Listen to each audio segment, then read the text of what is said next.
श्रीमान् वेङ्कटनाथार्यः कवितार्किककेसरी वेदान्ताचार्यवर्यो मे सन्निधत्तां सदा हृदि श्रीवासरङ्गपरकालमुनित्रयाप्तलक्ष्मात्मरक्षणे दित्वयुगाघमान्तम् आचार्यभक्तिपरिभूतमनर्गशीलं गोपालदेशिकमुनिं गुरुमाश्रयामः। कूजन्तं राम रामेति मधुरं मधुराक्षरम् आरुह्य कविताशाखां वन्दे वाल्मीकिकोकिलम्। यः पिबन् सततं रामचरितामृतसागरम् अतृप्तस्तं मुनिं वन्दे प्राचेतसमकल्मषम्। गोष्पदीकृतवाराशीमशकीकृतराक्षसम् रामायण महामालारत्नं वन्दे अनिलात्मजम्। अञ्जनानन्दनं वीरं जानकीशोकनाशनं कपीशमक्षहन्तारं वन्दे लङ्काभयङ्करम्। उल्लङ्घ्य सिन्धो सलिलं सलीलं यशोकवह्निं जनकात्मजायाः आदाय तेनैव ददाह लङ्कां नमामि तं प्राञ्जलिराञ्जनेयम्।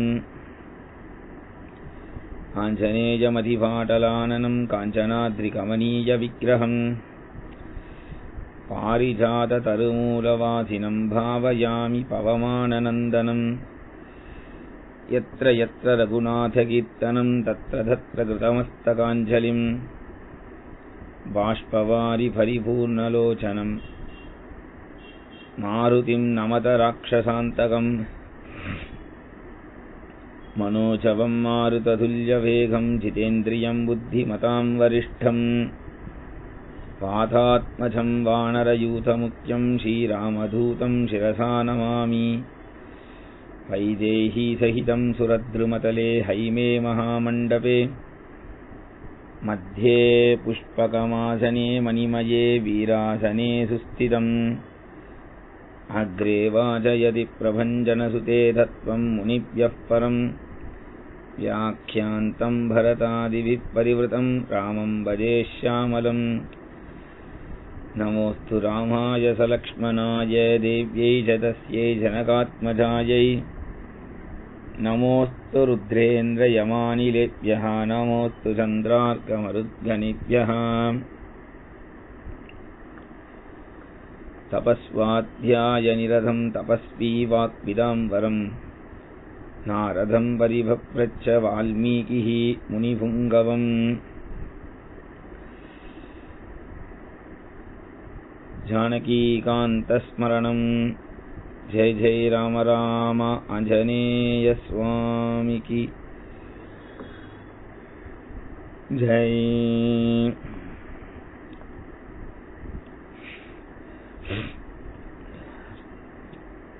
விபீஷணன் சரணாகதி பண்ணினா. அப்படி விபீஷணன் சரணாகதி பண்ணதுமே அவன் வந்திருக்கான்னதுமே வானரர்கள்லாம் கல்லெடுத்து அடிக்கிறா. ராமபக்தர்கள் தன்னை எப்படி துன்புறுத்தினாலும் பரவாயில்ல அப்படின்னு விபீஷணன் அமைதியா இருக்கார். ஆனா சுக்ரீவன் தடுத்து நிறுத்தி ராமரிடத்துல வந்து சொன்னான், இந்த மாதிரி விபீஷணன் வந்திருக்கான், என்ன பண்றதுன்னு. உடனே ராமர் ஒரு சபை கூட்டினார். ராமருடைய சபைக்கும் ராவணனுடைய சபைக்கும் வித்தியாசம் உண்டு.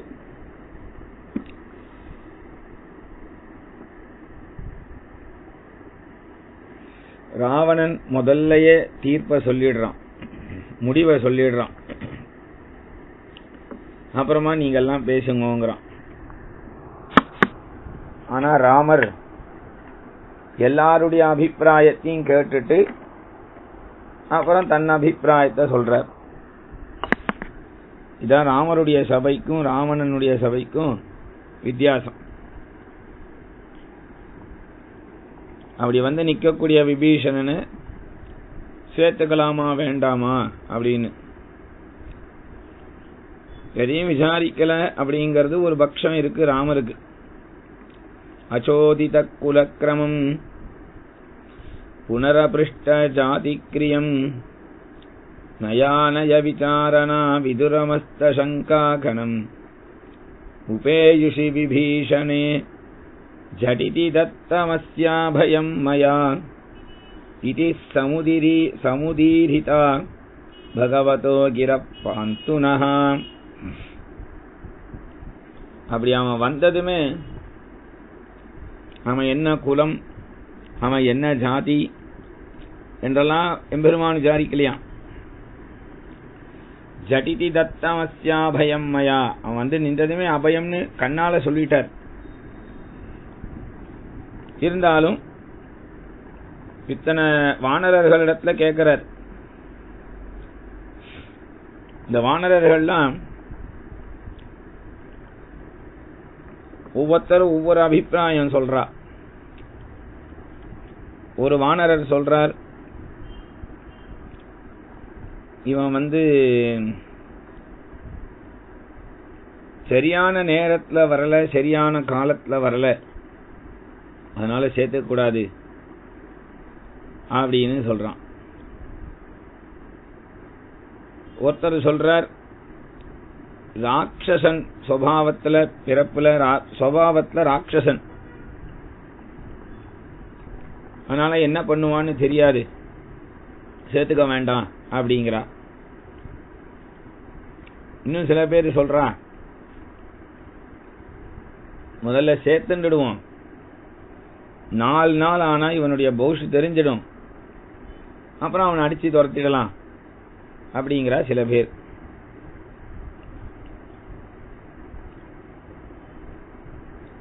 சில பேர் இப்படி எல்லாம் ஒவ்வொருத்தரும் ஒவ்வொன்னு சொல்றா. அப்போ ராமர் கேட்டார், அனுமன்னு அத சம்ஸ்கார சம்பன்னஹா ஹனுமான் சச்சிவோத்தமஹான்னு. சர்வசாஸ்திரங்களும் தெரிஞ்ச ஹனுமார் வாய மூடின்னு இருக்கார். அதனால ஹனுமன், நீர் எதுவும் பேச மாட்டேங்கிறீரே, உம்முடைய அபிப்பிராயம் என்ன அப்படின்னு ராமர் கேட்கிறார். அப்போ அந்த அபிப்பிராயத்தை முதல்ல சொன்னவாளுடைய அபிப்பிராயத்தெல்லாம் அதுக்கு முதல்ல ஒரு பதில சொல்லிட்டு அப்புறம் தான் தன் அபிப்பிராயத்தை சொல்லணும். அதனால அனுமார் சரியான நேரத்துல வரல, சரியான காலத்துல வரல, சரியான இடத்துல இருந்து வரல அப்படின்னு ஒருத்தர் சொன்னார். எப்ப ராமரை பார்க்கணும்னு கிளம்பியாச்சோ அந்த விபீஷணன், அதுதான் அவனுக்கு சரியான காலம் நேரம். எப்ப இங்க வந்து சேர்ந்துட்டானோ அதுதான் சரியான இடம். ராமரை பார்க்க போனோம்னா, பெருமாளை பார்க்க போனா நேரம் காலம் பார்க்கணும்னு அவசியம் இல்லைங்கிறார். பெருமாளை பார்க்கறதுக்கு என்ன வேண்டியிருக்கு அவசியம்? டைம். அவரை பார்க்கணும்னு நினைச்சு கிளம்புறதே நல்ல நேரம் இருந்தா தான் நடக்கும் அப்படின்னு அர்த்தம். அப்புறம் ராட்சசன் சுபாவத்துல அப்படின்னு சொன்னா, அசுரர்கள்ல கூட பிரகலாதன்றவர் மகாத்மாவா இல்லையா? அதுபோல ராட்சசர்கள்ல கூட மகாத்மாக்கள் இருப்பா. அந்த விபீஷணன் மகாத்மான்னு எனக்கு தெரியும் அப்படிங்கிறார். அப்புறம் சேர்த்துட்டு 4 நாள் கழிச்சு அவனை அடிச்சு துரத்துறது அப்படிங்கிறது ராமருடைய குணம் இல்லை. ஏன்னா சேர்த்துட்டு ஒருத்தனை அப்புறம் வேண்டான்னு சொல்ற பழக்கம் அவருக்கு கிடையாது. அதனால ஒரு தடவை சேர்த்துட்டார்னா மறுபடியும் கைவிட மாட்டார். ஒருத்தனை நாம சேர்த்துட்டு அப்புறம் கைவிடக்கூடாது, ஏதோ ஒரு குறை இருக்குங்கிறதுனால. இருந்தாலும் இன்னொன்னு சொல்றேன், எப்படி வாலிய வதம் பண்ணி சுக்ரீவனுக்கு பட்டம் கட்டி வச்சாரோ, அதுபோல ராவணனை வதம் பண்ணி தனக்கு ராமர் பட்டம் கட்டுவார் அப்படின்னு கூட இவன் வந்திருக்கலாம் அப்படின்னு அனுமார் சொல்றார். இது அனுமாரோட அபிப்பிராயம் இல்ல, மத்தவன் இது மாதிரி யோசிச்சிருக்கலாம். அதை அனுமார் வெளிப்படுத்துறார். உடனே அந்த வானரர்கள்லாம் ஆமா ஆமா இருக்கும் இருக்கும் இருக்கும் இருக்கும்னா, இருந்தாலும் நான் இந்த விபீஷணனை பத்தி நான் விசாரிச்சிருக்கேன், நான் பார்த்திருக்கேன். அவன் மகாத்மா, அவனை சேர்த்துக்கிறதுனால நமக்கு எந்த ஒரு கஷ்டமும் கிடையாது. அவனை சேர்த்துக்கிறது நல்லதுதான், அவன் நல்லவனா இருக்கிறதுனால அப்படின்னு அனுமார் தன் அபிப்பிராயத்தை சொன்னதும் மற்றவங்களுடைய வார்த்தைகள்லாம் பதிலடி கொடுத்ததுனால இப்ப ராமர் கடைசியா இப்ப ராமர் தான் பேசணும். ராமர் சொன்னார், அதாவது ஒருத்தனை நல்லவனா இருக்கான் அப்படிங்கறதுனால அவனை சேர்த்துக்கிறதுனால எனக்கு என்ன லாபம் இருக்கு? நல்லவனா இருக்கிறவனை சேர்த்துண்டார் ராமர் அப்படின்னா ராமருக்கு என்ன பிரயோஜனம், மகிமை? ஏன்னா யாரு ஒருத்தன் முரடனோ பாபியோ கொலகாரனோ கொள்ளைக்காரனோ துஷ்டனோ அவன் என்னிடத்துல நின்று அவனை நான் கரையேற்றினேன் அப்படின்னா அதான் எனக்கு பெருமை. நல்லவனை கரையேற்றுறது எனக்கு என்ன பெருமை? அதனால சொல்றார், மித்ரபாவேன சம்பிராப்தம் நத்யஜேயம் கதஞ்சன தோஷோ யத்யபி தஸ்ய ஸ்யாத் சதாம் ஏதத் அகர்ஹிதம். ஒருத்தன் என்னிடத்துல மித்ரபாவத்துல வந்துட்டான்னா அவனிடத்துல எவ்வளவு தோஷம் இருந்தாலும் அவனுக்கு அபயம் தருவேன். ரெண்டாவது, எனக்கு ஒரு விரதம் இருக்கு அப்படின்னார் பெருமாள். என்ன விரதம்னா, சக்ருதேவ பிரபன்னாய தவாஸ்மீதி ச யாச்சதே அபயம் சர்வபூதேப்யஹ ததாமி ஏதத் விரதம் மம. பெருமாளுக்கு ஒரு விரதம் இருக்கான். என்னன்னு சொல்றார் ராமர். ஒருத்தன் ஒரு தடவை என்கிட்ட ராமா நான் உன்னை சேர்ந்தவன் அப்படின்னு சொல்லிட்டான்னா, ராமான்னு சொல்லிட்டா கூட போரும், உன்னை சேர்ந்தவன் கூட வேண்டாம். ராமான்னு சொல்லிட்டான்னா அவன் சர்வபூதங்கள்லையும் சர்வ தேசத்திலையும் சர்வ காலத்திலையும் சர்வ அவஸ்தையிலையும் இகத்திலையும் பரத்திலையும் அவனுக்கு நான் அபயம் கொடுத்துடுவேன். அதனால ஒரு தடவை அவன் என்னிடத்துல ராமான்னு சொன்னா போரும், அதனால நான் அபயம் கொடுத்துடுவேன். அதனால சுக்ரீவா நீ போய் அந்த விபீஷணனை அழிச்சுண்டு வா, நான் அபயம் கொடுத்தாச்சின்னு சொல்லு அப்படின்னார். அப்போ விபீஷணன் போனா, திருப்பியும் வந்தான். ராமரை பார்த்து சொன்னான், நமக்குள்ள ஒரு மித்திர பேதத்தை உண்டு பண்ணிட்டான், என்ன பண்றது அப்படின்னா. உடனே ராமர் சொன்னார், உனக்கு எனக்கும் ஒரு மித்திர பேதப்படுத்திடுவான்னு உனக்கு ஒரு எண்ணம் இருந்தா அப்ப நீ என்ன மித்திரனா நினைக்கிறதுங்கிறது பொய். நீ என்ன உண்மையா மித்திரன்னு நினைச்சேன்னா நமக்குள்ள அந்த பேதமே வர. யார் என்ன நம்மளை கலைச்சிட முடியும்? நம்ம ஹிருதயத்துல நாம அதை தெளிவா இருந்தோம்னா நம்மளை யாரும் கலைக்க முடியாது. அதனால விபீஷணா, சுக்ரீவா நீ இந்த மாதிரி எல்லாம் பேசாத, புரியுறதா? போய் அழிச்சுண்டு வா. மறுபடியும் சுக்ரீவனை கூப்பிட்டார். அவன் கிளம்பும் போது, தவாரே நான்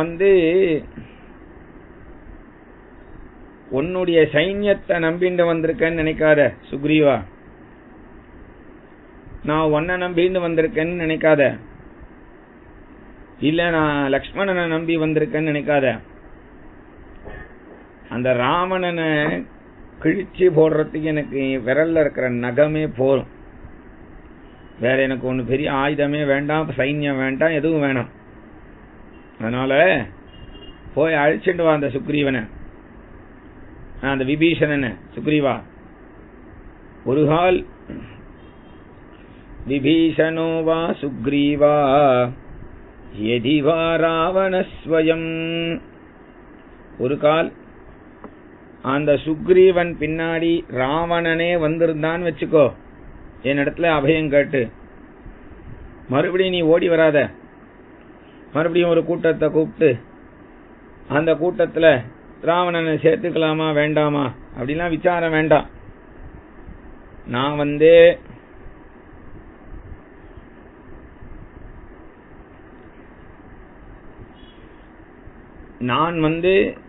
விபீஷணனுக்கு அபயம் கொடுத்ததா இருக்கட்டும், நீ ராவணனுக்கு அபயம் கொடுத்துரு. ஏன்னா நீ அபயம் கொடுத்தாலே நான் அபயம் கொடுத்தா மாதிரிதான். பகவான் பக்த பக்திமான் அப்படின்னு சொல்றார். பகவான் பக்த பக்திமான் அப்படின்னா என்னன்னா, பகவான் மகாபாரதத்துல அர்ஜுனனுக்கு பகவத்கீதையை உபதேசம் பண்ணும் பொழுது, அர்ஜுனா நான் சொல்றத சொல்லு அப்படின்னார். என்ன சொல்லணும்னா, நமே பக்தா பிரணஷ்யதி. அர்ஜுனா சொல்லு. உடனே அர்ஜுனா எழுந்தான். நமே பக்தா பிரணஷ்யதினா என் பக்தன் நாசமடைய மாட்டான் அப்படின்னு அர்த்தம். அதனால என் பக்தன் நாசமடைய மாட்டான்.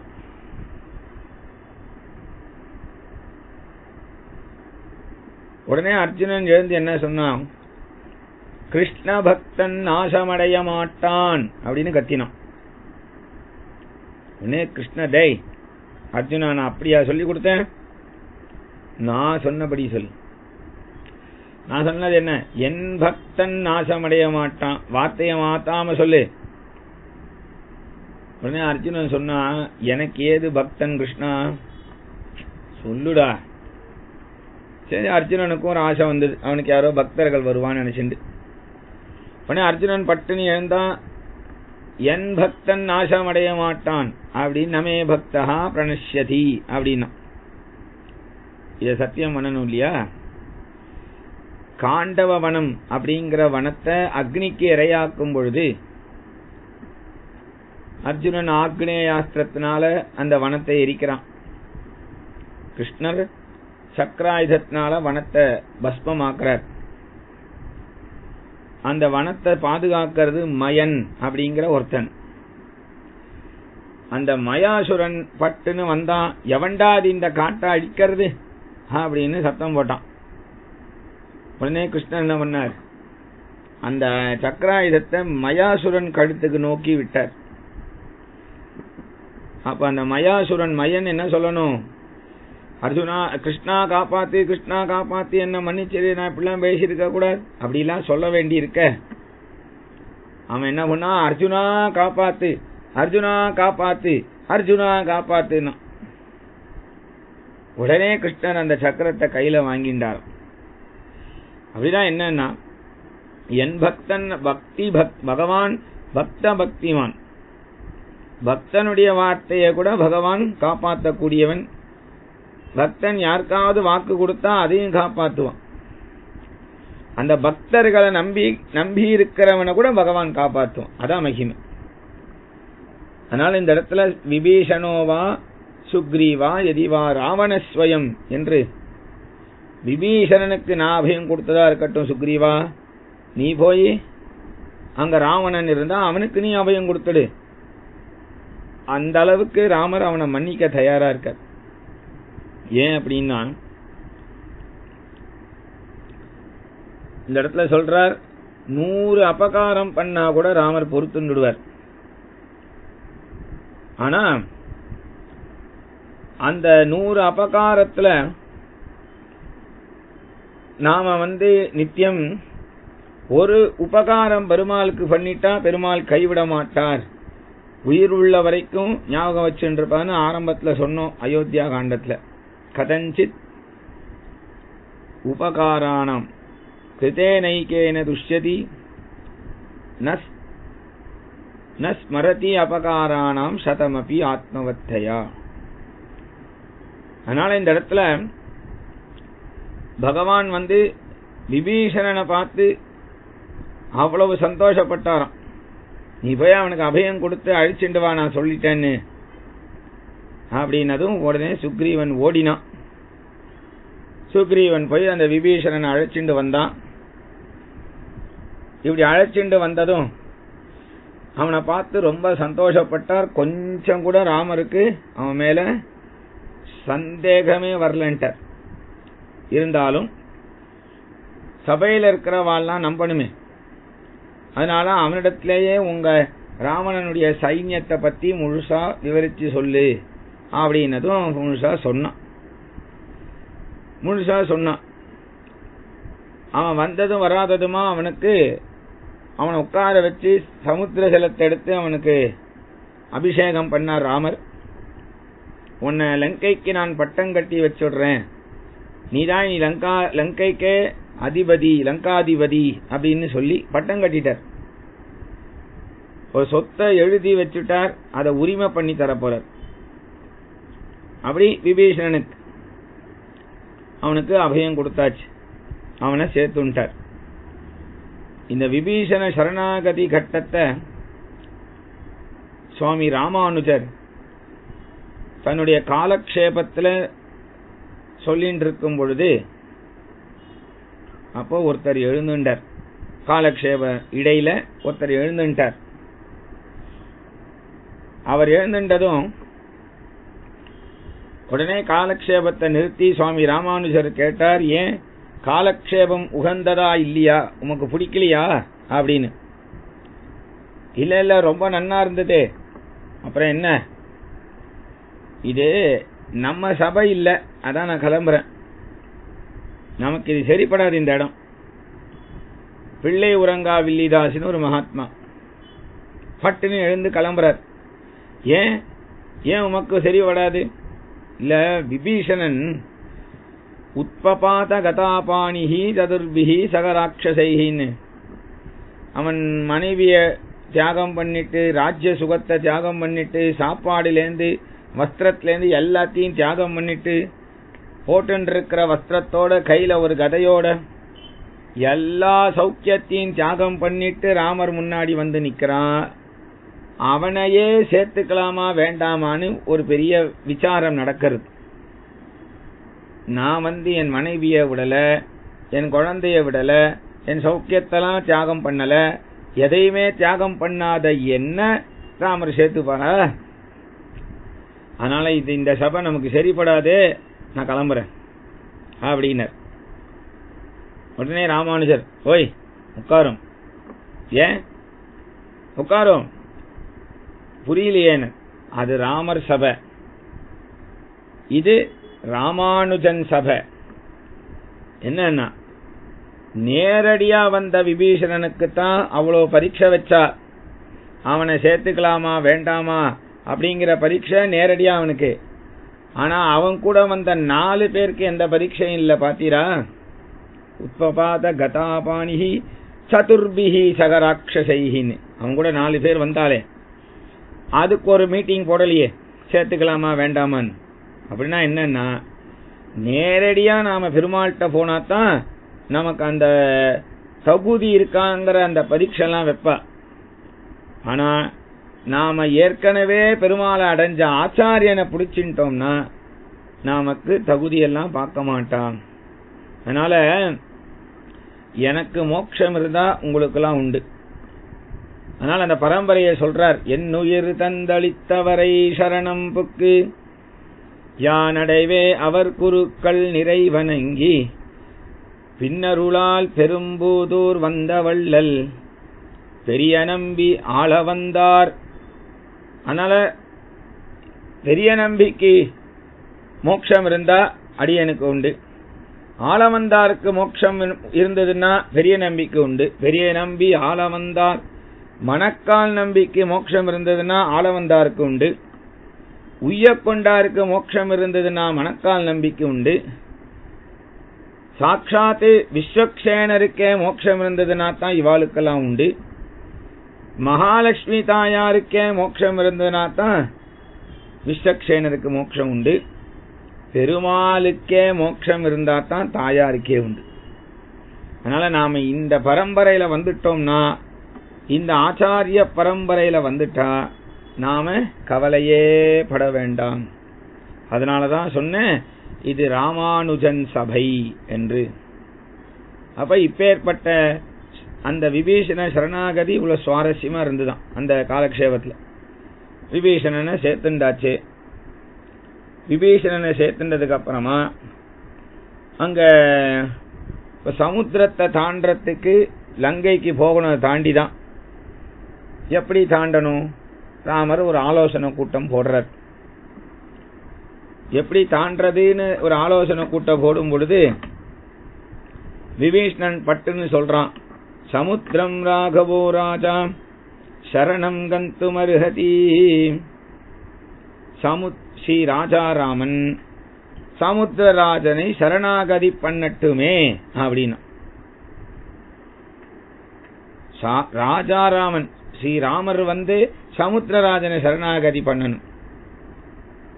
இவனுக்கே இப்பதான் அபயம் கொடுத்திருக்கார் ராமர். இவன் ராமரை பார்த்து நீ சமுத்திரத்தை சரணாகதி பண்ணுன்னா உடனே ராமர் கேட்டுட்டார். ஆனா ஒரு ஆச்சரியம், ராமருக்கு சரண்யன்னு பேரு, சரணாகதன், சரணாகதி பண்றவன் பேர் இல்ல. சரண்யன், அபயம் கொடுக்கதான் தெரியும் அவருக்கு, சரணாகதி பண்ண தெரியல பாவம். அதனால ராமர் உடனே ஒரு தர்பாசனத்தை கீழே விரிச்சு ஸ்தலசயன பெருமாள் மாதிரி படுத்துட்டார். 3 நாள் படுத்துட்டார். சரண்யனா இருக்கக்கூடியவன் சரணாகதி பண்ணா பலிக்காது. தர்பசயனத்துல 3 நாள் ஸ்தலசயனமா படுத்துட்டார். சமுத்திரராஜன் வரல. உடனே பட்டுன்னு எழுந்தார். ஏன்னா அவருக்கு இன்னைக்கு இதுக்கு மேல சரணாகதிலாம் நமக்கு சரிப்படாது. பட்டுன்னு எழுந்தார். லக்ஷ்மணா சாபமானய சௌமித்ரே, கொண்டு வா என் கோதண்டத்தை அப்படின்னு கோபம். உடனே லக்ஷ்மணன் வெறும் கோதண்டத்தை கொண்டு வந்தார். வெறும் கோதண்டத்தை வச்சு நான் என்ன பண்றது, ஷராம்ச்ச, அம்பு எடுத்துன்னு வா. உடனே குருவி எல்லாம் அடிக்கிறதுக்குன்னு அம்பு, அந்த மாதிரி அம்பு ஒன்று எடுத்து லக்ஷ்மணன் கொடுக்கிறார். உடனே ராமர் ஆசி விஷோபமானே, இந்த அம்பை வச்சு நான் சமுத்திரத்தை அடிக்க முடியுமா? பிரம்மாஸ்திரம் போன்ற அஸ்திரத்தை எடுத்துட்டு வாப்பா அப்படின்னார். ஏன்னா சமுத்திரம் சோஷயிஷ்யாமி பத்யாம் யாந்து பிளவங்கமாக, சரணாகதி லட்சணம் தெரிஞ்செடுத்துன்னா என்னன்னா, சரணாகதி பண்ணவன் பெருமாள் அபயம் கொடுக்கிற வரைக்கும் அடுத்த வழி வேலை எதுவுமே அவனுக்கு பண்ண தெரியக்கூடாது. அவர் தந்தா தந்துட்டு போட்டு, தரலனா போட்டு போட அப்படின்னு போயிடக்கூடாது. ஒரு கோபப்பட்டு பிரம்மாஸ்திரத்தை பிரயோகம் பண்ணிட்டார். அந்த பிரம்மாஸ்திரத்துக்கு பயந்து சமுத்திரராஜன் என்ன அடிச்சிருந்தா சமுத்திரமே இல்லாம வெறும் அப்புறம் நம்ம நாடும் டெசர்ட் நாடா போயிடும். அதனால உடனே பட்டனு சமுத்திரராஜன் பொங்கி, வருண பகவான் சமுத்திரராஜன் பொங்கி அங்கேருந்து ராமர் முன்னாடி பிரத்யக்ஷமாயிட்டார். ராமரை பார்த்து சொன்னார். ராமர் அம்பு தொடுத்துட்டார், பிரம்மாஸ்திரம் தொடுத்துட்டார்.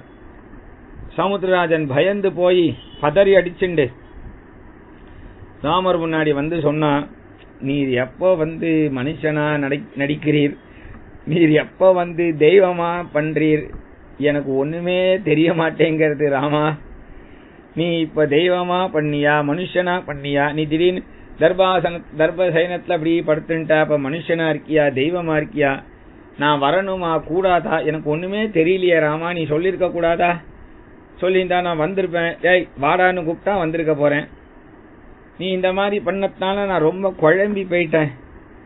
இப்ப நான் என்ன சொல்லணும்னர், நாங்கெல்லாம் இதை தாண்டி லங்கையை தொடணும், அதுக்கு வழிய மரியாதையா சொல்லுனர். உடனே வருண பகவான் சொன்னார், சமுத்திரராஜன் என் மேல அணை கட்டினா அதை நான் தாங்குவேன், அணை போட்டா நான் தாங்கிப்பேன், அது வழியா போயிடலான்னு. உடனே ராமர் இந்த அம்பை என்ன பண்றதுன்னு பார்த்தார். பெரிய 2 மலைக்கு விட்டார் அந்த அம்பை. அதெல்லாம் பெரிய பெரிய பாறாங்கல்லு மாதிரி பெரிய பெரிய கல்லு மாதிரி ஆகி உடஞ்சி தூள் தூளா ஆகல, பெரிய பெரிய பாறாங்கல் அணை கட்டுறதுக்கு. உடனே ராமர் விஸ்வகர்மாவனுடைய அம்சம்தான் நலன் அப்படிங்கிறவன், அவனை கூப்பிட்டார். இந்த அணையை எப்படி கட்டணும்னு ராமர் தன்னுடைய தனுஷ்னா வில்லு, அதனுடைய கடைசி பாகம் இருக்கே கீழே அடிபாகம், அதனால இப்படி வரைஞ்சி தரையில இந்த அணை இப்படி போய் இப்படி போய் இப்படி போய் இப்படி போகணும் அப்படின்னு வரைஞ்சி காட்டினாராம் தரையில. அதனாலதான் அந்த இடத்துக்கு தனுஷ்கோட்டி அப்படின்னு பேர் வந்தது. அந்த தனுஷ்கோட்டின்னு பேர் வந்ததுக்கு அதான் காரணம். உடனே இவர்கள்லாம் ராமர் இந்த தனுஷ்கோட்டின்ற இந்த இடத்துக்கு இப்படி அணை கட்டணுங்கிறதுக்கு பிளான் போட்டார். அப்படின்னா பிளான் போடணும்னா இன்ஜினியர் தான் படிக்கணும்னு அவசியம் இல்லை. ஏன்னா இன்ஜினியர் படித்தவனுக்கெல்லாம் பிளான் போட தெரியுமான்னா அதெல்லாம் அவனுக்கு அவ்வளவு புத்திலாம் இருக்காது. ஏன்னா அந்த அளவுக்கு இது கஷ்டமான விஷயம் இல்லை. உலகத்துல சிற்பக்கலை அப்படிங்கிறது இன்ஜினியர் படிச்சாதான் இல்லை. இப்ப நம்ம வீடு கட்டுறதுக்கு இன்ஜினியர் என்னதான் அவன் திட்டம் போட்டாலும் அங்க கொத்தனார்னு ஒருத்தன் இருப்பான். அவன் இந்த நுணுக்கங்களை இந்த இடத்துல இப்படி பண்ணா சரியாயிடும் அப்படி பண்ணா சரியாயிடும், அது இன்ஜினியருக்கு கூட தெரியாது. அப்ப இன்ஜினியர் படிப்பெல்லாம் அது வெறும் ஒரு புஸ்தகமா தான் இருக்கு, அனுபவம்ங்கிறது வேற. அதுபோல ஒரு கொத்தனாருக்கே தெரிஞ்சிருக்கிற விஷயம், அப்புறம் இன்ஜினியர் என்ன பெரிய இன்ஜினியர். ஒரு கொத்தனார் அப்படின்னும் பொழுது அவனே ஒரு வீடை கட்டி கொடுத்துருவான். நீங்க கொத்தனார்கிட்ட போனாலே என்னுடைய இடம் ஒண்ணு இருக்குப்பா, நீ எனக்கு இப்படி வீடு வேணும்னு கொடுத்துட்டீங்கன்னா அவனே கட்டி கொடுத்துருவான். அங்க இன்ஜினியர் தான் பிளான் போடணும்னு அவசியம் இல்லை. ஆனா இதெல்லாம் ராஜாக்களுக்கே ஒரு லட்சணம். ராஜாக்களுக்கே சிற்பக்கலைங்கிறது தெரிஞ்சிடும், படிச்சிடுவாவெல்லாம். அதெல்லாம் க்ஷத்ரிய லட்சணம். க்ஷத்ரிய லட்சணத்துல இருக்கிற ராஜா தான் ராஜா. ஏதோ ஒரு பிச்சைக்காரனா ஒருத்தன் ராஜாவா ஆயிட்டாங்கிறதுனால அவனை ராஜாவா சொல்லிட முடியாது. அதுக்குன்னு திறமை இருக்கணும். க்ஷத்ரியனா இருந்த திறமை, அந்த திறமையில அவளுக்கு சிற்பக்கலையிலேருந்து 64 கலைகளும் தெரிஞ்சிடும். அப்படி இருப்பான் அவெல்லாம். அந்த திறமை, அந்த புத்திசாலித்தனம், அந்த புத்திசாலித்தனத்துல அவ எல்லா வேலையும் அழகா செஞ்சுடுவா. அதனால இதுக்கு இன்ஜினியரிங் படிக்கணும்லாம் அவசியம் இல்லை. அதனால ராமர் இப்படி ஒரு திட்டம் போட்டு கொடுத்தார்னா, ராமர் எல்லா கலைகளையும் வசிஷ்டத்திலேயே படிச்சவர். சர்வசாஸ்திரமும் ராமர் படிச்சிருக்கார். ஒன்னும் தெரியாம ஒன்னும் ராமர் ஒரு காரியம் பண்ணல. தனுஷ்கோடி அப்படிங்கிற அந்த ஒரு வரைபடத்தை வரைஞ்சு கொடுத்தார். வானரர்கள்லாம் வேக வேகமா மலையை கொண்டு வரா. சகஜமா வாங்கி இடது கையில ஒரு மலையை வச்சுக்கிறா, வலது கையில ஒரு மலையை வச்சுக்கிறா, அப்படி தூக்கிண்டு வரா. அப்ப அங்க ஒரு மணல் மேடு, அந்த மணல் திட்டுல ராமர் உட்கார்ந்து இருக்க. இந்த இவர்கள்லாம் மலையை தூக்கிண்டு வரா. குரங்குகள் மலையை நூக்க குளித்துத்தான் புரண்டிட்டோடி தரங்க நீர் அடைக்கலுற்ற சலமிலா அனிலம் போலே மரங்கள் மால் வலிய நெஞ்சே வஞ்சனே நெஞ்சு தன்னால் அரங்கனார்க்கு ஆட்செய்யாதே அழியத்தான் அயர்க்கின்றேனே. தொண்டரடிப்பொடியாழ்வார் எம்பெருமானுக்கு ரங்கநாதருக்கு புஷ்ப கைங்கரியம் அப்படிங்கறதுல தன் வாழ்க்கையே அர்ப்பணிச்சவர். தொண்டர் அடிப்பொடி அப்படின்னா பாகவத பாததூளின்னு அர்த்தம். தன்னை பாகவத பாததூளியா நினைச்சிருந்தார். அப்போ இவர்கள்லாம் இந்த மலையை தூக்கிண்டு வரா. குரங்குகள் மலையை நூக்க. அப்ப இவெல்லாம் இந்த மலையை தூக்கிண்டு வரும்போது இவளுக்கெல்லாம் பலம். ஒருத்தர் 2, 3, 4 மலையெல்லாம் தூக்கிண்டு வரா. அவ்வளவு பெரிய கல்லு எல்லாம் தூக்கிண்டு வரா, சாதாரணமா சுலபமாவே. இவாளுக்கெல்லாம் பலம் எதுனா, அப்படி அவ தூக்கிண்டு வரும் பொழுது இவாளுடைய அத்தனை பேருடைய கண் பார்வையும் ராமர் மேலதான் போறது. நாங்க எப்படி தூக்கிண்டு வர, ராமா பாத்தியா உனக்கு கைங்கரியம். ராமர் அவளை பார்த்து ஒரு மந்தகாசம் பண்றார், மதிக்கிறார். ராமர் தன்னை பார்த்துட்டான்னதும் அடுத்த தடவை இன்னும் ஒரு 4 மலையை தூக்கின்னு வரலாம். பலம். சில பேருக்கு சம்பளம் தான் பலம், சில பேருக்கு சம்பளம் வந்தாலும் பலம் கிடையாது, ஜாலி ஆயிடுத்தேன்னு போயிடும். ஆனா இவாளுக்கெல்லாம் பலம் எது? சம்பளமானு. ராமர் என்ன சம்பளமா கொடுக்க போறார், கூலியா கொடுக்க போறார்? எத்தனை கல்லு நீ தூக்கின, இந்த நீ 10 ரூபா வச்சுக்கோ, நீ 20 ரூபா, அப்படி இல்லை. இவாளுக்கெல்லாம் பலம் எதுன்னா ராமருடைய கடாட்சம் தான் பலம். ராமருடைய கடாட்சம், அனுகிரகம். அதனால இவர்கள்லாம் அப்படியே ஒரு பலசாலியா கிளம்பி தூக்கிண்டு வரும் பொழுது, அப்படி மலையை தூக்கிண்டு வரும் பொழுது அங்க ஒரு அணில் ராமருக்கு கைங்கரியம் பண்ணணும்னு அந்த அணில் ராமருடைய கடாட்சத்துக்கு பாத்திரமா இருக்கு. தரங்க நீரடைக்கலுற்ற சலமிலா அணிலம் போலே. லட்சுமணா, இது என்ன பண்றது இந்த அணில் பாருனர். அணில் என்ன பண்றது? கடகட கடகடன்னு போய் சமுத்திரத்துல புரண்டு ஒரு குளியலை போடுறது. அங்கே இருந்து அப்படியே புரண்டு வருது, ஓடி வருது, உடம்பெல்லாம் மண்ணு. எப்பவுமே வீடு கட்டினா 2 செங்கல் வச்சா கொஞ்சம் சிமெண்ட் வைக்கணும், அப்புறம் கொஞ்சம் சிமெண்ட் வைக்கணும், இப்படி வைக்கணுமே. அப்ப இவ்வளவு பெரிய கல்லுக்கெல்லாம் போடும்போது கொஞ்சம் மண்ணு போடணும் பிடிச்சிக்கிறதுக்கு. செங்கல் கல்லுக்கு, அந்த கல்லுக்கு சிமெண்ட் மாதிரி மண்ணு போட்டாதான் அது கொஞ்சம் அப்படி பிடிச்சிக்கும். அந்த மண்ணு போடலாங்கிற கைங்கரியத்தை இந்த அணில் எடுத்துட்டுதான். அதனால சொல்றார், அந்த 2 கல்லுக்கு இடையில போய் இந்த அணில் போய் உடம்பு ஒரு உழுக்கு உழுக்குமா, அந்த மண் அதுல போய் விழுமா, மறுபடியும் போய் சமுத்திரத்துல குளிக்குமா, மறுபடியும் உடம்ப புரட்டின்னு மண் எடுத்துன்னு வந்து இதுல கொட்டுமா. இவ்வளோ பெரிய மலைக்கு நடுவுல மண்ணு கொட்டணும்னா லாரி லாரியா கொட்டினாலே போறாது. இத்தனோட அணில் போய் இப்படி பண்றது. எங்கேயாவது அப்படி செய்யும் போது 2 மலைக்கு நடுவுல இந்த அணில் மாட்டின்னு எடுத்துனா என்ன பண்றது? நசுங்கி போயிடுமே. அதனால சொல்றார், சலமிலா அணிலம் போலே. என்ன தைரியம் இந்த அணிலுக்கு. லட்சுமணா, அதை போய் இங்க அழைச்சிண்டு வானாராம். அதை போய் அழைச்சிண்டு வா. அழைச்சிண்டு வான்னதும் உடனே அதை எடுத்துட்டு வரா. லட்சுமணர் இப்படி கைய காமிச்சதும் அந்த அணில அப்படி வந்து உட்கார்ந்து எடுத்தது லட்சுமணர் கையில. லட்சுமணர் அங்கேருந்து ராமர்கிட்ட கொடுத்தார். ராமர் அதை தன் மடியில போட்டு இப்படி தடவராம். எந்த ஒரு இந்த மாதிரி ஒரு ஆஸ்வாசத்துக்காக சீதை காத்துன்னு இருக்காரோ, லாலனைக்காக சீதை காத்துன்னு இருக்காளோ, அப்பேற்பட்ட அந்த லாலனை இந்த அணிலுக்கு கிடைச்சிருத்தே. அதனால அப்பேற்பட்ட அந்த அணிலை பத்தி தொண்டரடிப்படியாழ்வார் இங்க சொல்றார். இந்த ராமர் பிரம்மாஸ்திரத்தை மலையில அடிச்சு கல்லாயி அந்த கல்லை வா தூக்கின்னு வந்து கல்லை தூக்கி நலனும் நீலனும் போட, அதனால இந்த அணை முடிஞ்சதோ இல்லையோ, இந்த அணில் மண்ணை போட்டதுனால சீக்கிரம் முடிஞ்சுடுத்து, அணை கட்டியாச்சுங்கிறார். இந்த நலன் நீலன்னா, நலன் ஏன் போட்டா, நலன் நீலன் போட்டா ஏன் வந்து கல்லு வந்து உள்ள போகல? பொதுவா நாம ஜலத்துல கல்ல போட்டா என்ன ஆகும்? கல்லு ஜலத்துக்குள்ள போயிடும். ஆனா இவா போடுற கல்லு ஜலத்துல மிதக்குமா.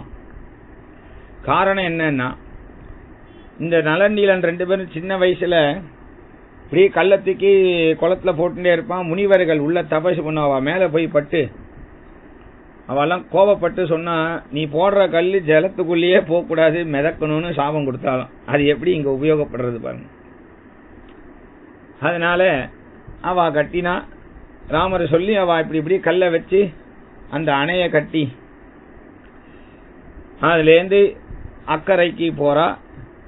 இந்த கரையிலேருந்து அந்த கரையை தாண்டி அதுக்கு ஒரு கிரகப்பிரவேசமும் நடந்தா மாதிரி சேது வந்தனம் முடிஞ்சது. எப்ப ராமர் இந்த கரையிலேருந்து அந்த கரைக்கு போனாரோ, பிரம்மாதி தேவர்கள்லாம் ராமர் முன்னாடி தோன்றி ராமரை பூஜை பண்ணினா. ராத்திரி லங்கைக்கு பக்கத்திலேயே முகாமிட்டுண்டா. இப்போ இந்த மாதிரி இவ்வளவு தூரம் வந்ததுனால ராவணன் சும்மா இல்ல. சுகசாரணன்னு 2 பேர். அவளை அனுப்பி என்ன ஆச்சு அப்படின்னு பார்த்துட்டு வாணும். அவளுக்கு ரூபம் மாத்திக்கிறதெல்லாம் தெரியும். வானரர்களோட வானரர்களா ரூபத்தை மாத்திண்டா சுகசாரணன். இப்படி அவ மாத்திண்டாலும் வானரனோட வானரனாத்தான் ரூபம் மாத்திக்க தெரியறதே தவிர மற்ற வானரர்கள் மாதிரி செய்கையெல்லாம் பண்ண வரல. ஏன்னா மற்ற வானரன்னா இப்படி இப்படிலாம் சொரிஞ்சுக்கும், மனுஷன்லாம் இப்படி சொரிஞ்சிக்க மாட்டான். மனுஷன்லாம் இப்படி இப்படிலாம் சொரிய மாட்டான். ஆனா இவன் அங்க போய் நார்மலா சொரிஞ்சுட்டான். கண்டுபிடிச்சிட்டான் வானரர்கள். டேடே இவன் நம்ம கூட்டம் இல்லடா, இவன் 2 பேரும் எவனோ போல இருக்கடான்னு சொல்லி 2 பேரையும் சேர்த்து எல்லாரும் சம்மாட்டி மொத்தினான். உடனே அந்த சுகசாரன் 2 பேரும் ஒரு சங்கல்பம் பண்ணான். அநாஜ்ய வித்யா வாசனையா அஸ்மின் சக்கரே, நான் பிறந்ததுலேருந்து இன்னி வரைக்கும் என்னென்ன பாவம் பண்ணியிருக்கணும், எவ்வளவு பாவங்கள் பண்ணியிருக்கணும், அதனுடைய பாவங்களுடைய பலன் எவன் எங்களை அடிக்கிறானோ அவனுக்கு. உடனே ராமர் டே அவனை அடிக்காதீங்க, இங்க அழிச்சுட்டு வா அவனு. அங்கேருந்து அழிச்சுன்னு வந்தா, நீ யாருப்பா? நாங்கள் சுகசாரணர்கள், ராவணனுடைய ஆட்கள். சரி என்ன விஷயமா வந்தீங்கன்னு? இல்லை உங்க சைன்யத்துல யார் யார் எப்படி எப்படி இருக்கா என்ன இருக்கான்னு எங்க ராவணன் பார்த்துட்டு வர சொன்னார், அதான் வந்தேன். வந்து ஒன்னும் நேரம் இங்க வர வேண்டித்தானே, இந்த குரகு கிட்ட போய் மாட்டிண்டிய. உடனே டே யாருங்க இவரை 2 பேருக்கும் யார் யார் சைன்யங்கள் எப்படின்னு நல்லா விவரிச்சு சொல்லி இவாளை இங்க அழிச்சுன்னு வா, எதுவும் பண்ணக்கூடாது. உடனே அவள் அங்கேருந்து பார்த்து அழிச்சுன்னு வந்து ராமர்கிட்ட நிறுத்தினான். ராமர் கேட்டார், நன்னா பார்த்தாச்சா, என்னன்னு தெரிஞ்சுட்டாச்சா, போய் உங்க ராவணன்ட்ட போய் சொல்லு, கிளம்பி போகணும். அவளுக்கு மனசே இல்லையா ராமரை விட்டு பிரிய. உடனே அவன் அங்கேருந்து ராவணனுடைய சபையில இவா 2 பேரும் தோன்றினான். ராவணன் என்னடா என்னன்னு கேட்டா, அங்க போய் ராமாயணம் பாட ஆரம்பிச்சுட்டா 2 பேரும். உடனே ராவணன் மொத்துன்னு மொத்தினான். ஏண்டா அங்க என்னன்னு தெரிஞ்சுட்டு வான்னா ராமாயணம் பாட அவங்களை அனுப்பினு துரத்தி அடிச்சான் அவளை. உடனே அந்த சபையை கலைச்சிட்டு ராவணன் மகோதரன் மகாபார்ஷ்வன் அப்படின்னு 2 பேரை அழைச்சிண்டு சிம்மாசனத்தோட மாடிக்கு போயிட்டான், அரண்மனையினுடைய மொட்டை மாடிக்கு. அங்க போய் நின்றுட்டு இருக்கான். ராமர் சுவேல பர்வதத்துக்கு மேலே ஏறினார். அங்க ஒரு பெரிய மேகம் படர்ந்தது போல நீலமேக சாமலனாய் அப்பேற்பட்ட அந்த ராமர் ஒரு அழகான ரூபத்தோட அங்க மேகத்துல மழை பொழியிற மாதிரி ராமர் தன்னுடைய கோதண்டத்திலேருந்து கிளம்பக்கூடிய அம்புகளை வச்சுண்டு அப்படி ஒரு கம்பீரமான தோற்றத்தோட அங்க இருந்தார். அப்போ ராவணன் என்ன பண்ணான், மகோதரன் மகாபார்ஷனை பார்த்து நம்ம சைன்யத்தையும் தயார் பண்ணி வச்சுக்கோ அப்படின்னு அவளை அனுப்பிட்டு ராவணன் ஏதோ சிந்தனை பண்ணிட்டு இருக்கான். அப்ப ராமர் மேல சுவேல பர்வதத்துல ஹனுமார், சுக்ரீவன், ஜாம்பவான், அங்கதன் இப்படி வாழெல்லாம் அழிச்சுன்னு தான் போயிருக்கான். அவர் ராமர் அங்கதான் போயிருக்கார் மாலை சுவேல பர்வதத்துல. இந்த ராவணன் இந்த அரண்மனை மொட்டை மாடியில் இருக்கிறத சுக்ரீவன் இந்த மலை மேலேந்து ஒரு பார்வை பார்த்தான். பார்வை பார்த்ததும் ராம துரோகி அப்படின்னு ஒரு தாவு தாவினான். சுவேல பர்வதத்திலேருந்து தாவினவன் நேரா ராவணனுடைய அந்தப்புறம் அந்த அரண்மனையுடைய மொட்டை மாடியில ராவணனுடைய நெஞ்சில போய் ஒரு குத்தி குதிச்சானான். அப்ப என்ன பலம் பாருங்க சுக்ரீவனுக்கு. இத்தனை நாள் வாலி இருந்த வரைக்கும் அவனுடைய பலம் வெளியில தெரியல, மறைஞ்சிருந்தது. ராம துரோகின்னு ஒரு குத்தினான். 2 பேருக்கும் மல்யுத்தம். பரஸ்பரம் ஸ்வேத விதக்த காத்ரம் பரஸ்பரம் சோணித ரக்த தேகம் பரஸ்பரம் ஸ்லிஷ்ட நிருத்த சேஷ்டௌ பரஸ்பரம் ஷால்மலி கிம்சுகாவிவ. மல்யுத்தம், பயங்கரமான மல்யுத்தம் நடக்கிறது. ராவணனுக்கு எப்போதுமே வாரணம் பொருத மார்பும் வரையினை எடுத்த தோளும் நாரத முனிவர்க்கேற்ப நயம்பட உரைத்தனாவும் தாரணி மௌலி பத்தும் சங்கரன் கொடுத்தவான். இந்த எப்ப பார்த்தாலும் இந்த தோலை இப்படி தூக்கிண்டே இருப்பான், மாற தட்டின்ண்டே இருப்பான். ஏன்னா இந்த தோல்னாலதான் கைலாசத்தையே தூக்கினானும். அதனால தோலை இப்படி இப்படின்னுவான். நெஞ்சை எப்பப்ப தட்டிப்பான். எதுக்குன்னா வாரணம் பொருத மார்பும்னு. இந்திரனோட சண்டை போடும் பொழுது ஐராவதங்கிற யானையினுடைய தந்தம் இவன் நெஞ்சில குத்தி கொஞ்சம் இவ்வளவு நிறைய தந்தம் உடஞ்சி பாதி தந்தம் அவன் நெஞ்சிலேயே இருந்துதான். இந்திரனை ஜெயிச்சிட்டு அந்த தந்தத்தை எடுக்காதேன்ட்டானு. ஏன்னா இது எனக்கு வீர திலகம், அந்த தந்தத்தை சுத்தி வைரம் வைடூரியங்கள்லாம் பதிச்சிடுன்ட்டான். அதனால எப்போதும் நெஞ்ச தட்டின்ண்டே இருப்பான். இப்ப இந்த சுக்ரீவன் விட்ட குத்துல அந்த தந்தம் பிதுங்கி முதுகு பக்கமா திரும்பி போயிடுச்சான். பயங்கரமான மல்யுத்தம். ராவணன் சலைச்சு போயிட்டான். எப்படியாவது சுக்ரீவனை அடிச்சு கீழே வீழ்த்தணும்னு திருட்டுத்தனம் பண்ண பாக்குறான். அப்ப அந்த ராவணனுடைய தலையிலேருந்து ஒரு கிரீடத்தை எடுத்து அவன் தலையில ஒரு குட்டு குட்டிட்டு சுக்ரீவன் ஆகாச மார்க்கமா ராமர் முன்னாடி அந்த கிரீடத்தை வச்சான். இந்த சமயத்துல எப்போதும் சுக்ரீவான் ராமர் கூட்டு இருப்பார். இந்த சுக்ரீவனை காணுமே எங்கன்னா அங்க யுத்தம் பண்றதை பார்த்து உடனே கவலை வந்துடுத்து ராமருக்கு. ராவணனை சாதாரண ஆள் நினைச்சிட்டாரு இந்த சுக்ரீவன், இவர் திருப்பி வருவாரான்னு தெரியலையேன்னு கவலைப்படும் போது திருப்பி வந்துட்டார் சுக்ரீவன். உடனே சுக்ரீவனை பார்த்து சொன்னார், என்ன ஒன்னும் ஆகலையே, தொயி கிஞ்சித் சமாபன்னே கிம் காரியம் சீதையா மம பரதேன மகாபாகः லக்ஷ்மணேன யவீயசாம் சத்ருக்னேன ச சத்ருக்னः ஸ்வசரீரேன வா புனக தொயி கிஞ்சித். என்ன காரியம் பண்றப்பா நீ? நான் அப்புறம் என்ன பதில் சொல்லுவேன் எல்லாருக்கும்? சுக்ரீவா, உனக்கு ஏதாவது ஆயிடுச்சுன்னா நான் என்னப்பா பதில் சொல்லுவேன்? சீதைக்காக இப்படிலாம் நீ செய்யலாமா? பரதனுக்காக இப்படி செய்வியா நீ? லக்ஷ்மணா, சுக்ரீவா, எனக்கு சீதையே போனாலும் பரவாயில்ல, பரதனே இல்லைன்னாலும் பரவாயில்ல, லக்ஷ்மணனே இல்லட்டாலும் பரவாயில்லப்பா, சத்ருக்னனே போனாலும் பரவாயில்ல. ஆனா உன் சரீரத்திலேருந்து ஒரு ரோமம் விடறத கூட நான் பொறுத்துக்க முடியாதுப்பா. நான் ஒரு சண்டைக்கு அழிச்சுன்னு உங்களை சண்டை போடுறதுக்கு இல்லப்பா, நான் சண்டை போட்டுக்கிறேன், நீங்க கூட இருந்தா போதும். நீங்க ராமநாம ஜபம் பண்ணிட்டு இருந்தாலே நான் நன்னா சண்டை போட்டுடுவேன். இவ்வளவு கஷ்டப்பட வேணாம் சுக்ரீவா, இனி என் நிமித்தமா நீ இவ்வளவு பெரிய காரியங்கள்லாம் பண்ணாத அப்படின்னு ராமர் கலங்குறார். உடனே இல்ல சுக்ரீவன் சொன்னான், பட்டம் கட்டி வச்சிட்டேல் இந்த விபீஷணனுக்கு, சக்கரவர்த்தி இங்க இருக்க, கிரீடம் போய் அங்க இருக்கலாமா, அதான் எடுத்துன்னு வந்தேன் அப்படின்னதும் சுக்ரீவா நீயே அந்த விபீஷணன் சிரசில வையினர். விபீஷணனுடைய சிரசில வச்சா அது விபீஷணனுக்கு ரொம்ப அழகா இருந்தது. உடனே ராமர் மலையிலேருந்து கீழே இறங்கினா, சுவேல பர்வதத்திலேருந்து ராமர் கீழே இறங்கி அங்கதன் அப்படிங்கிறவனை தூதுக்கு அனுப்பினா. ராவணன் சபையில இருக்கான். மறுநாள் சபையில பார்த்தா திடீர்னு ஒருத்தர் குதிச்சான், ஒரு வானரன். உடனே திடீர்னு குதிச்சதும் இது எந்த வானரம் அப்படின்னா. உடனே அங்கதன் கேட்டான், நீ எந்த ராவணன் அப்படின்னா.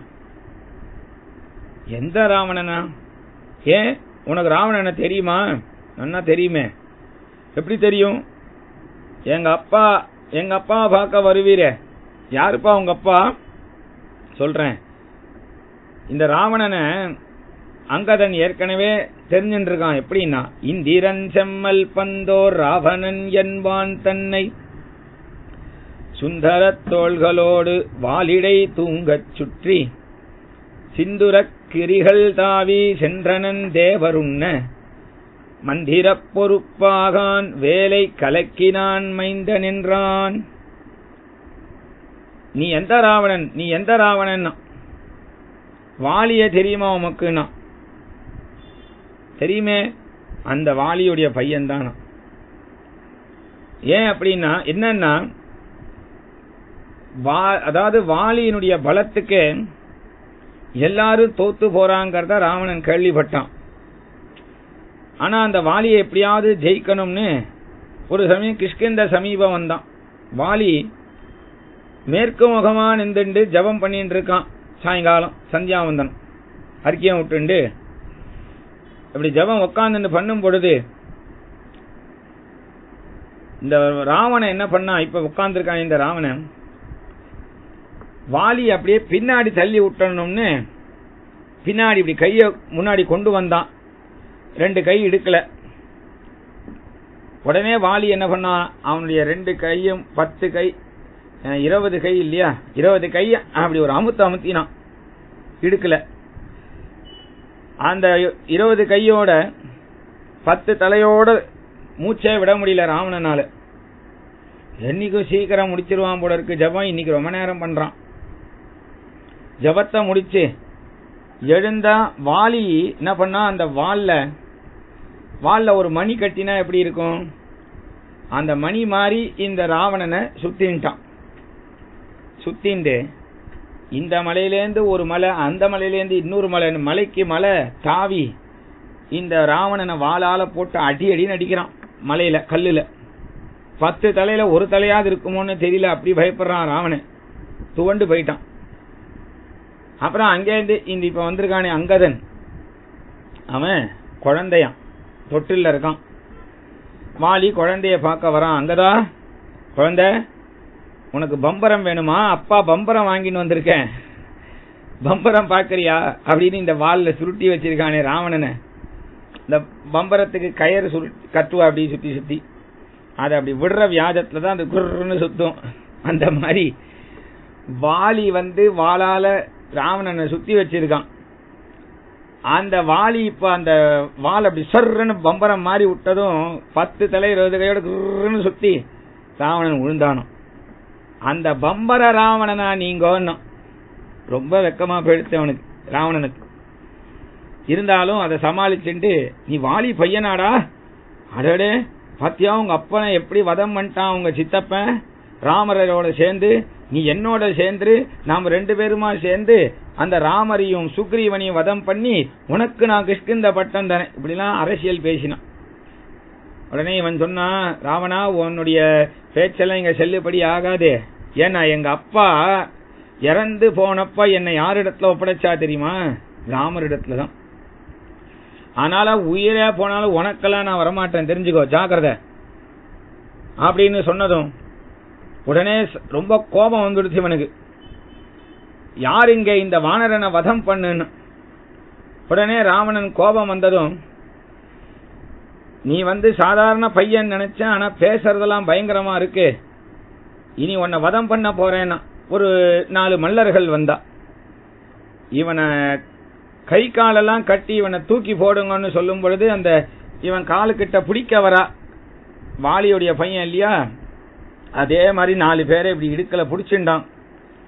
சர்ன்னு ஒரு ஆகாச மார்க்கமா போய் ராவணனுடைய லங்கையில் இருக்கக்கூடிய கொடி, அந்த கொடியை எட்டி ஒரு உத விட்டுட்டு 4 பேரையும் இப்படி கையெடுத்தான். 4 பேரும் பொத்து பொத்து பொத்துன்னு ராவனுடைய சபையில விழுந்தா.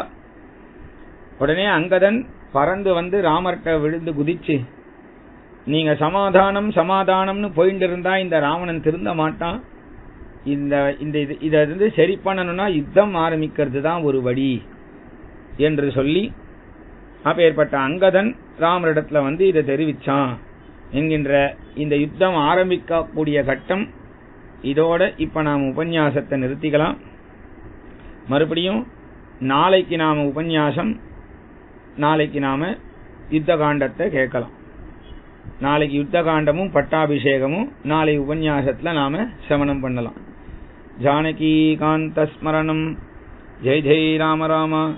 ஆஞ்சநேய சுவாமிக்கு ஜெய்.